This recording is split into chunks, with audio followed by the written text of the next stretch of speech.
ପାଇଁ ଦିଆଯାଉଛି କି ଆପଣଙ୍କ ଗ୍ରାମ ଅଞ୍ଚଳରେ ବଣୁଆ ହାତୀ ଘୁରି ବୁଲୁଅଛି। ଏଣୁ ଆପଣମାନଙ୍କୁ ଅନୁରୋଧ କରାଯାଉଛି କି ଭୋର ସକାଳ ସମୟରେ ଓ ସନ୍ଧ୍ୟା ସମୟରେ ଆମ୍ବ ତୋଟାକୁ ଯାଆନ୍ତୁ ନାହିଁ କିମ୍ବା ପାର୍ଶ୍ୱ ଜଙ୍ଗଲକୁ ଯାଆନ୍ତୁ ନାହିଁ। ହାତୀର ସୂଚନା ପାଇଲେ ତୁରନ୍ତ ବନ ବିଭାଗକୁ ଖବର ଦିଅନ୍ତୁ। ସୌଜନ୍ୟ ଅନୁଗୁଳ ବନଖଣ୍ଡ। मौसा मौसी नमस्कार, भाई भौणी नमस्कार। प्रथमे जीवन तापरे धन। खरा दिन आसीगला। गाँ गंडारे पणस पाचिबार समय ହେଲା।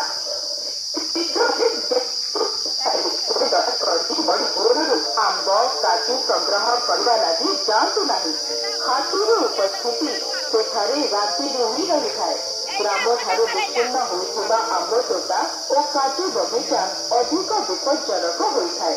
आम राज्य में प्रति वर्ष आंब और काजू संग्रह समय हाथी आक्रमण में हाराहारी 45 जन लोक मृत और 34 जन आहत होती।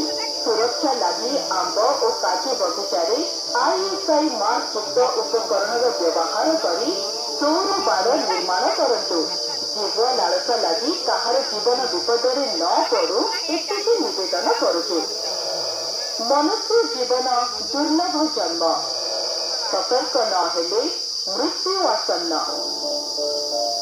शौच लगी बाहर को न जाए घरे पाइखानार व्यवहार और आवश्यक स्थले निर्माण करतु। शोइबा घरे पाचिला आंब, पाचिला पणस, कदली, महुल फूल, महुली मद, उषुना धान आदि रखतु नहीं। निशाशक्त होई हाथी चलप्रचल अंचल यातायात करतु नहीं। निज घर पाखरे बाउंस बुदा अन्यान्य घंच वृक्ष किंबा हाथी भल पाउथुबा वृक्ष रखतु नहीं।